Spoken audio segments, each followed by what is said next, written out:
Bruce Wayne was paying a visit to Detroit City because a cousin of him was very sick.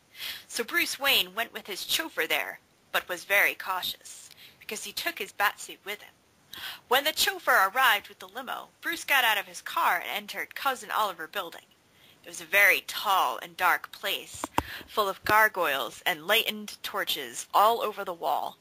As Bruce went up the stairs, he noted the handrail was full of a strange, sticky white goo. Maybe it's hair gel, he thought. The stairs creak very much, and it looks like the place is going to fall apart. Bruce Wayne found Cousin Oliver's room in the last floor of the building. But something was strange. The door was opened and incense's stench was flowing out of the room. Bruce ran inside the fast he could, with the heart throbbing in fear of something bad. And it was. Cousin Oliver was naked, on the ground, with his ass filled with cheap trash burning incense. Bruce Wayne went to the other side and saw Oliver's eyes bulging and bleeding, and something strange scared on his forehead. That was a circle with a flower upside down. Damn, those bastards killed Oliver. I must go to the cops, said Bruce, shooting a photo of the forehead mark and collecting an incense's copy from the cousin butt. He closed the door of the apartment and went to the police station. When Bruce arrived at the police station, he told the cops what happened, but they just didn't care. Corruption was prevailing on Detroit City, and no only gives a damn. All right, let me talk with the commissioner, said Bruce to the fat cop in front of him. I don't think so. The commissioner is dating a whore, and I don't want to disturb, answered the pig-faced cop with a cigarette in his mouth. Oh yeah, all right. Say to him that Bruce Wayne's been here. And Bruce started to walk away. What? Bruce Wayne? Commissioner, Bruce Wayne is here! Shouted the fat-ass pork. The commissioner emerged with a whore by his side from his room. His eyes got big, and he went to shake hands with Bruce. Mr. Bruce, what a pleasure. Well, what brings you here? Looks like you put to good use the money I donated last year. Your slut is very beautiful. She wasn't cheap, was she? The commissioner adjusted his tie and swallowed a gob. Mr. Wayne, I can explain. Don't need. I just want to report a murder. My cousin got killed in his apartment. Oh my God, Mr. Wayne! Who could do that? I don't know. This is why I need you to discover. Don't be afraid, Mr. Wayne. We have the best detective here on Prisint. Here's our most awesome cop in activity. Robocop, come here. The giant metallic bionic man emerged from an obscure room in the back of the building and started walking to Bruce's direction. The pumping metallic steps was very distinct, thought Bruce. So you're the best they have here, isn't it? Asked Bruce. Yes, Mr. Wayne, I can kill in 5,000... I can kill in... Yes, Mr. Wayne, I can kill in 5,000,000 different spots on the human body, answered the metallic cop. Okay, let's go. I wanted you to solve a mystery with me. And then Robocop followed Bruce Wayne. When they arrived with a taxi to the building, they entered it, going up the stairs to the room of the murdering scene. But, as they went in, no more body. Cousin Oliver vanished. What they are going to do? This is when they hear a scream outside the window. A woman is hanging outside the building, grabbing a gargoyle and almost falling on the ground. Bruce hears that, but Robocop is there. How could Batman save the woman? Bruce says. Robocop, use the phone and call the fire department. I don't need phone. I have direct contact with them. Now I'm fucked, thought Bruce. The woman screamed again, but this time she was falling. Bruce had no time to think. He simply picked his mask, put it in front of Robocop, and jumped from the window. He started to fall, seeing the woman falling too. Batman nosedived very fast, reached her, and held the girl with his strong arms and a quick movement. use the bat rope on a gargoyle, swing with the woman to safety again. The woman was in shock, so Batman took her to her room and knocked the door. As the resident opened the door, Batman raced to the top floor again without being seen. He entered the cousin's room, and Robocop was there. You saw everything, Robocop. Yes, and when I come back to the precinct, they will extract my memories and analyze, discovering your identity. Holy fuck! Are you going to arrest me? No, you are an agent doing vigilante work in a city where cops don't abide the law. I defend law, not the system. There is a way to extract your memories before they know everything? Yes, but it will involve your masculinity. My what? I need to fuck you, Batman. This way, my memories backup is ejected from my... I need to fuck you, Batman. This way, my memories backup is ejected from my butt, and we can delete what is important to preserve your identity. Bruce Wayne stood in awe, looking to Robocop's face. He must give away his manhood to be Batman again, or face the consequences of his life-saving deeds. Why your memory backup is expelled when you fuck?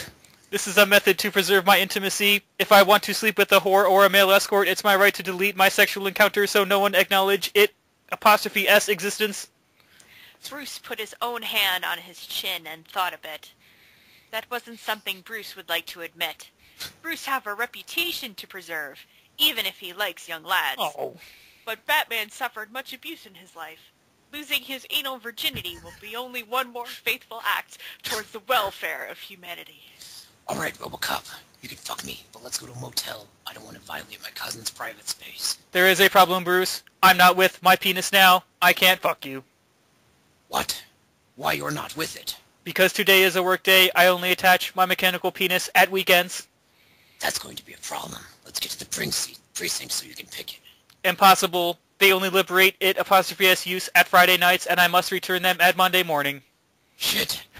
Bruce Wayne then put his Batman suit to prepare mentally for that demanding task. He must now discover a way to make sex with Robocop, because it's Monday. If he waits till Friday, the cousin killers will be untraceable. It was evening, and the streets were dark. The street lamps were all trashed. This is the perfect disguise to Batman and Robocop's searching. Alright, Robocop. We must find something to attach in your crotch so you can fuck me. Let's search the garbage. Batman and Robocop entered a dark alley and started to look in the trash for some phallic object that could be attached. Batman them said, Look, Robocop. It's a flashlight. Do you think you can use it? It's too small, Batman. I need an 8-inch good metallic part. This shit is made of plastic. Batman them searched more, but no use. Batman them remembered his Bat Utilities belt. He reached for it and found a bat smoke grenade, cylindric, 8-inched, and a good titanium metal cover. Robocop, I found it. But you must be very gentle or you can put off the grenade pin. Robocop picked the grenade, attached in his crotch, and red lights got immediately red on the grenade's body. What's this, Robo? It means I'm very excited, your ass is very round, and I love leather-clad men. Whoa, I never saw my ass. I guess the leather modeled him very good. But boo now, Robocop. We need lube. And I don't have any, only boot grease. We could use my lubricant oil. It's a bit old, I need a change, so there's no problem wasting it. Robocop then pushed a button on his left buttock, liberating a good dose of oil in his penis grenade. Ugh. This grenade is very large, Robocop. Don't go fast or you will rip my hemorrhoids.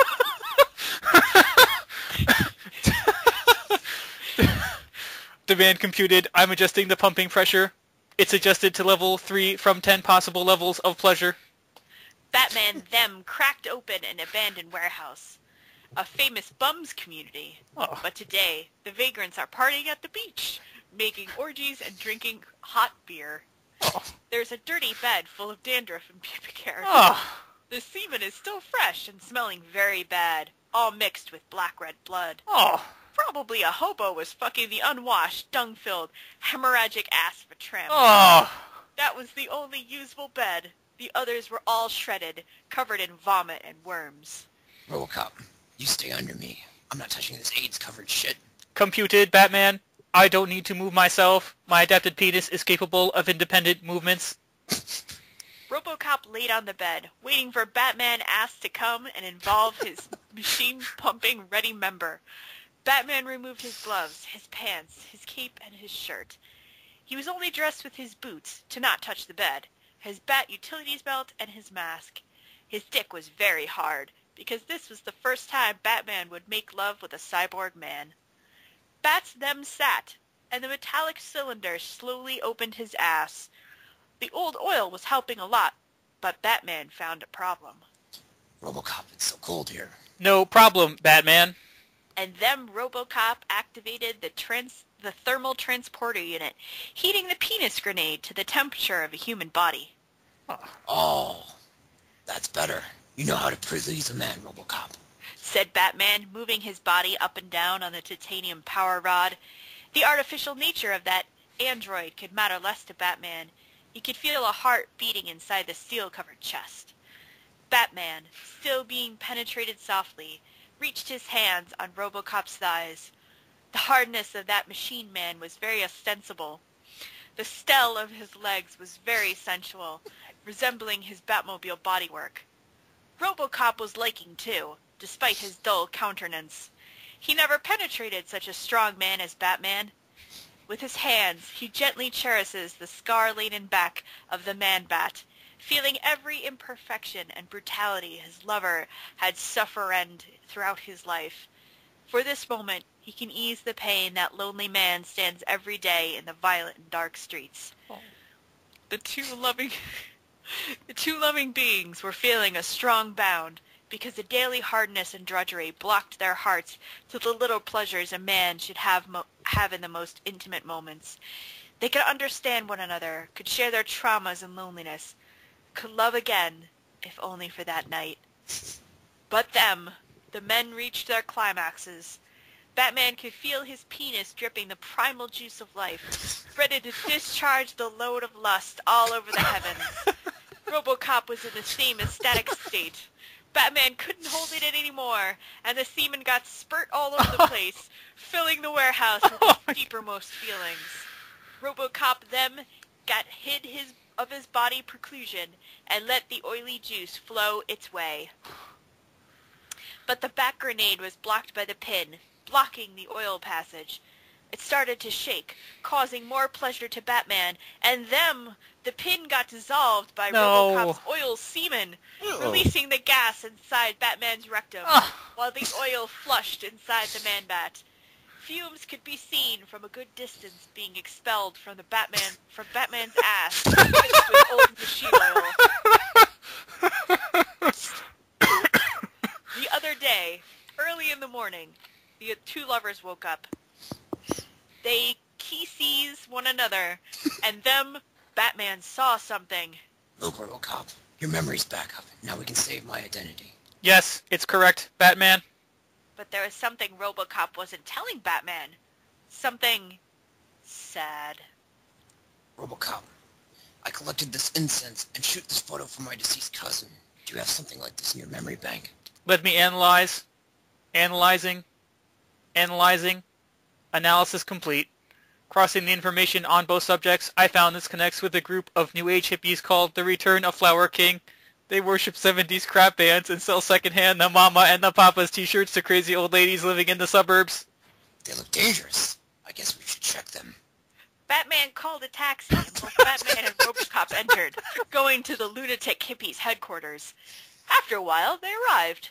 That was a strange place. A big castle covered with grave flowers and smelling incense everywhere. It's the same smell I felt at Oliver's place, said Batman. Robocop then analyzed the place with his thermal goggles. There are 3 individuals inside. They have no weapons and look very aged. Strange. I think we should eavesdrop. As they approached the place, Bat saw a circle with a flower upside down inside the building walls through a window. It's the same symbol. These people must be involved in the crime. Batman lockpicked the door, and they entered. Trace Hall was narrow and full of old vinyls.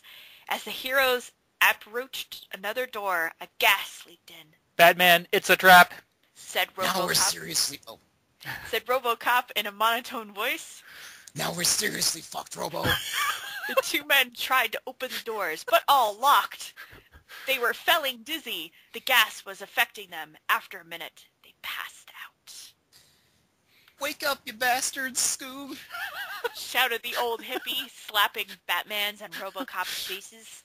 So you want to invade our divine shrine, don't you, Scoob? Batman got control of himself again. He and Robo were chained to a chair in the middle of a big room, with 3 hippies looking at them, and a legion of zombies behind, waiting orders. Why did you kill Oliver? Asked Batman. We didn't kill him. He is reborn like the others.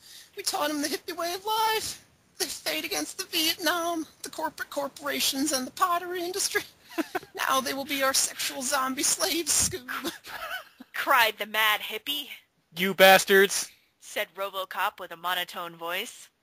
You can't understand. The dream must not end. The peace and love is eternal. Scoob. The lead hippie snapped his fingers, and the zombie legion moved towards the heroes. Fuck! Said Batman. These corpses are going to eat our brains. We have no hope, Robocop. It's all over. If only I could kiss you again. Sorry, Batman. It's sad our relationship ends this way. The zombies are aproaxing the heroes. Every time nearer, every time faster. And them, they stop. They're completely immobile, doing nothing and only staring. Batman and Robocop. Batman, these zombies aren't going to eat us. Looks like this. But why? The mad lead hippie them shout. Why you fuckers stopped? Come on, eat the bastard, Scoob. Batman looked down, thought a bit, and understood. You, shit hippie, told me that you taught them the hippie way of life, didn't you? Yes, Scoob. This is elementary, my dear smelly, disease-laden, unintelligent animal's friend. The hippie way of life means peace, love, and meat, and a meat-free regimen. These zombies eat only vegetables. The hippie understood, looked down, clenched his hands, looked up, and uttered, No, Scoob. And there's more. My friend here only eats car oil. I eat bats and rats. But you 3, I believe, are full of delicious fruits, green plants, and muesli inside your stomachs. The 3 hippies looked at one another in horror. The zombies looked at one another in joy. Now they're going to eat good and healthy food. The undead started to move in the hippies' direction. They were encircled and couldn't escape. Oliver was the first, ripping the lead hippie belly and opening its stomach with his own nails. The hippie bowels fell on the ground, and it was stuffed with delicious grass. But the zombies didn't want to eat, because there's blood. Don't be afraid, zombies. Said Robocop. Their blood is full of vitamin and minerals. The iron is good for your heart. The zombies smelled and started to eat the 3 hippies alive, drinking all of their blood, eating the bones and licking the skin. They left only intact the meat, because it is sin. Okay. After the crime was solved, it's time to depart. Bruce Wayne was holding Robocop's hands and looking in his helmet-covered eyes. Robocop, you made me a new man.